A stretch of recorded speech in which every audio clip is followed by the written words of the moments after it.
Hi, I'm Mary Norquist. I'm the director of 100 Women Who Care.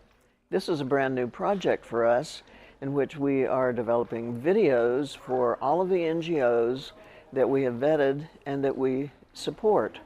We want to increase public understanding of these organizations, what they do, and how you can get involved. Donation links and contact information is in the description below and also at the end of this video. Thank you for visiting us today. We really appreciate it. Albergue ABBA works with people in mobility, migrants, who are both transient migrants passing through the state of Guanajuato, as well as asylum seekers in Mexico and migrants who have suffered accidents during their journey and need to recover both from the trauma as well as the physical and the mental trauma. Gangs and cartels that want to profit from them, I would say that the vast majority of women suffer sexual assaults or even have to sell themselves to be able to get through with security. Some people are kidnapped and ransomed, and so usually they lose whatever resources they have in coming north. And the immediate needs are a secure place to recover from injuries, to recover from hunger, to recover from lack of rest. And that is in the first 2 or 3 days. They travel in La Bestia, the beast, which is the freight train. And they get on top of the train and they're traveling. And the gang members come up to them and say, "Have you bought your ticket?" I said, "What ticket?" "No, yeah, if you want to travel on this train, you got to pay us." "I don't have anything to pay you." And they push them off. And so some of them suffer amputations from being pushed off, not just falling off. So that is I think the biggest challenge is having security, feeling safe.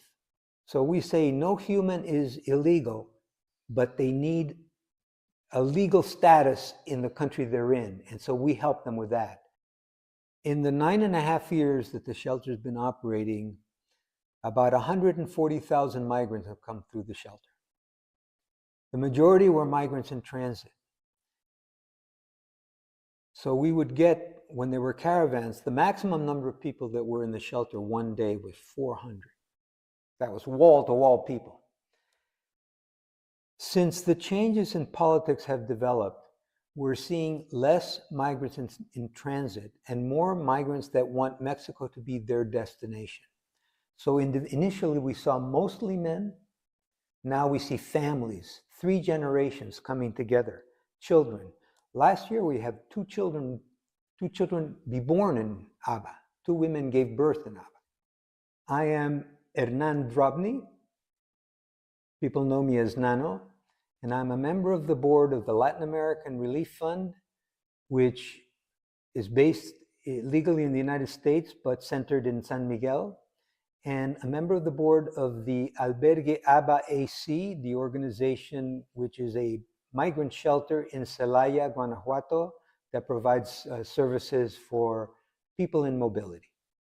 Could you first describe the 2 organizations and how they work together? I work with the Latin American Relief Fund, which is a organization legally based in the United States, but centrally working in San Miguel, that supports humanitarian organizations that assist migrants in Mexico and tries to raise awareness of the plight of migrants. I also work with Albergue ABBA, which is a migrant shelter. The Latin American Relief Fund is one of the most effective and continuous supporters of Albergue ABBA. What first inspired the creation of these organizations, and what keeps the spark alive today? The family of Pastor Ignacio Martinez in Celaya started noticing that migrants were arriving in the trains with little food and little resources. And so they would go to the trains and feed them. After several years, they realized that feeding them wasn't enough because they had many other needs. And so they sought a place to shelter them and provide food and other services. When some Americans in San Miguel got to know Ignacio and his work, and saw that he was renting a home to provide assistance to migrants, they established the Latin American Relief Fund to support the ABBA shelter. After several years of providing the rent and the maintenance, the Latin American Relief Fund had a capital campaign and bought this property so that it is now solely owned. That is what provided the initiation of both organizations. At this point, realizing that the work that's being done in both organizations is specialized and unique, gives us all the initiative to continue working and supporting with this work and making it more and more professional. How many people do you help, and where do they come from in general? The migrants that we help, the demographics keep varying as the situations in different countries vary. Honduras, El Salvador, Guatemala were the initial countries where the vast majority came from. Then came problems in Nicaragua, in Venezuela, in Ecuador, in Haiti, and we had different groups coming through. And so the various groups that come have varied during the different times.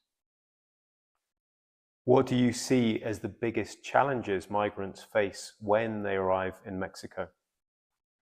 The journey that they go through, whether it's going through the Darien Gap or going directly to Mexico, is very arduous.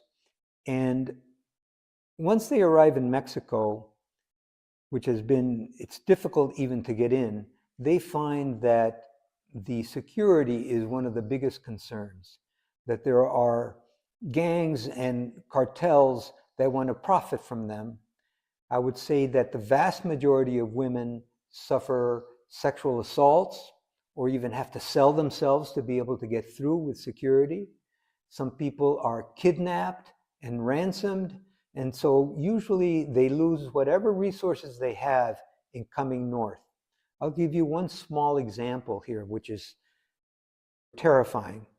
But they travel in La Bestia, the beast, which is the freight train. And they get on top of the train and they're traveling. And the gang members come up to them and say, "Have you bought your ticket?" I said, "What ticket?" "No, yeah, if you want to travel on this train, you got to pay us." "I don't have anything to pay you." And they push them off. And so some of them suffer amputations from being pushed off, not just falling off. So that is I think the biggest challenge is having security, feeling safe. In your view, what role should smaller NGOs like yours play compared to larger international charities?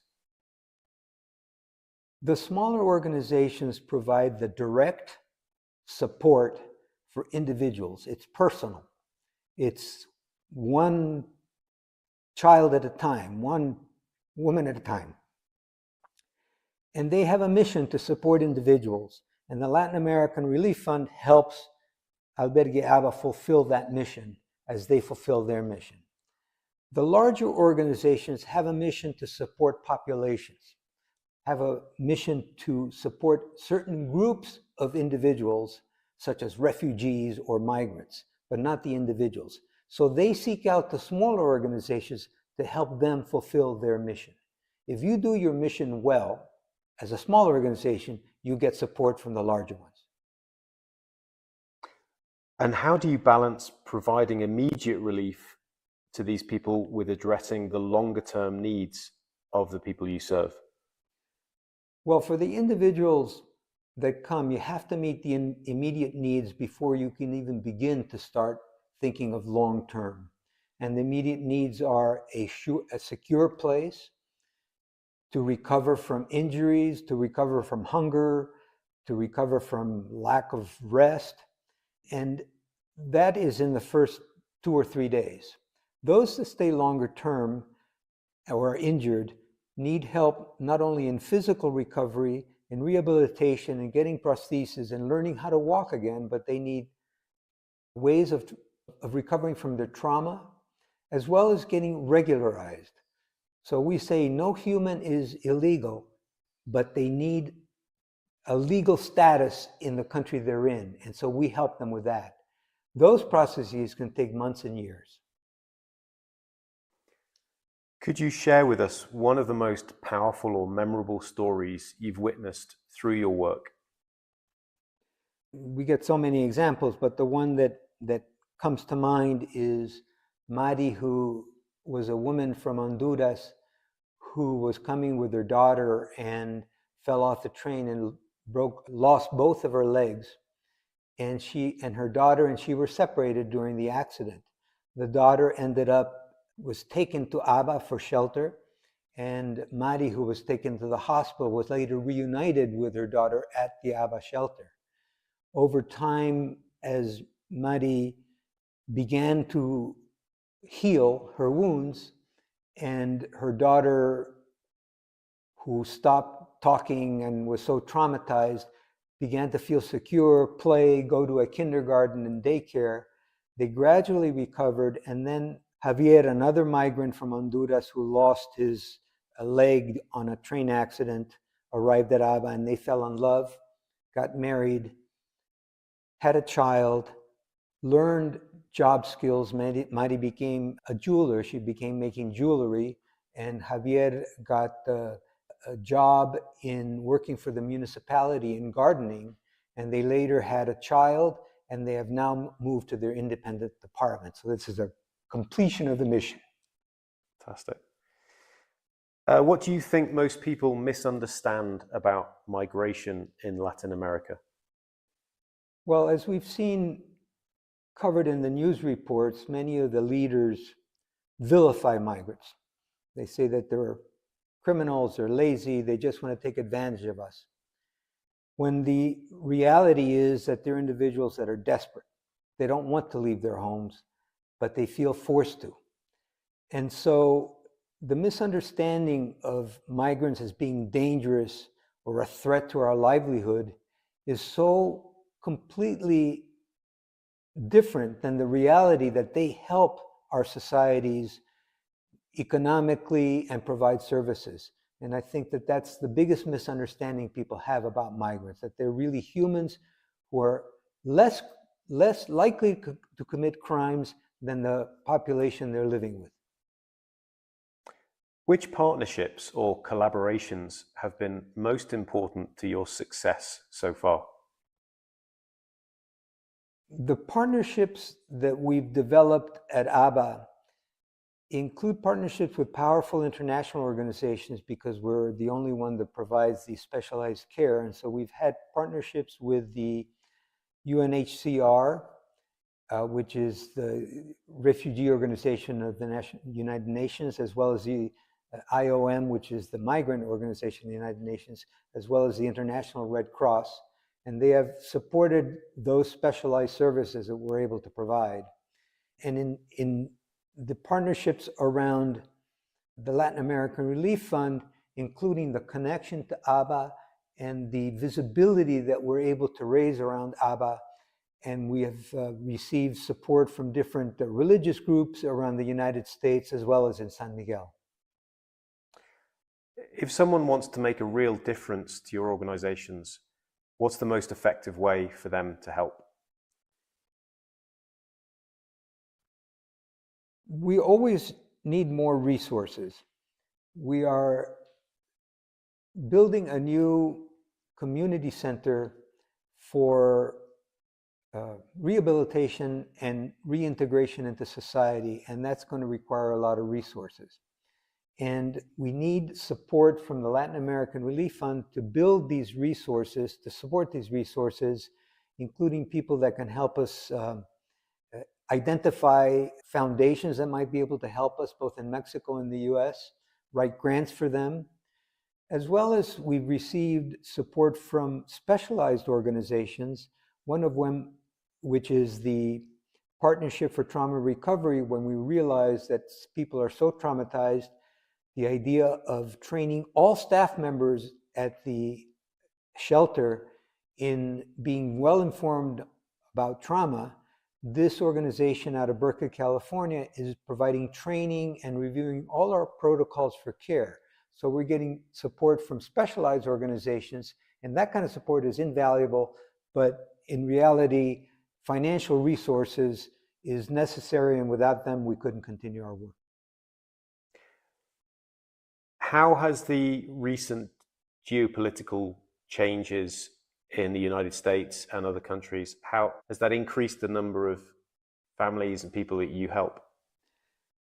It has significantly increased the number of people that need legal help to be able to stay in Mexico, and it has increased the families, the 3 generations that come together. There was a situation in the city of Irapuato, which is in the state of Guanajuato, where a train stopped, couldn't keep going, and a number of migrants got off and established a little community under the bridge. Those migrants wanted to stay there, and the municipality of Irapuato wanted them out. So the state of Guanajuato and the mayor of Irapuato asked the staff of ABBA to take them in. ABBA said, sure, we'll take them in, help them get their papers, help them become regular, give them what they need to continue their life, only if they want to. We're not forcing anybody. This is not a jail. And so we had a group of people from Irapuato come, get their paperwork, and now about 10 of them have jobs in Celaya.